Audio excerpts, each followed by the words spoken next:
সামনেই রথযাত্রা, তার আগেই ঘুরে এলাম দীঘার জগন্নাথ মন্দির। এই মন্দিরটি স্টেশনের খুবই কাছে অবস্থিত। হাঁটা পথে মাত্র 10 মিনিটের মধ্যেই যাওয়া যাবে এই মন্দিরে।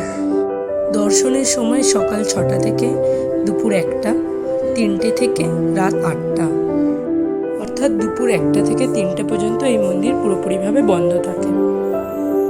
যারা যেতে চাও তারা অবশ্যই এই টাইমটাকে মাথায় রেখে যাবে।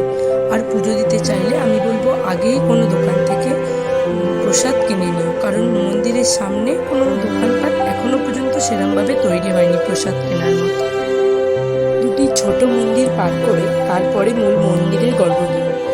জগন্নাথ দেবের সাথে সাথে বিশাল চত্বর নিয়ে গড়ে ওঠা এই মন্দিরের গায়ে কারুকার্য, সামনের সাজানো গোছানো ফুলের বাগান আর পদ্মের জলাধার দেখলে সত্যিই মন ভরে ওঠে।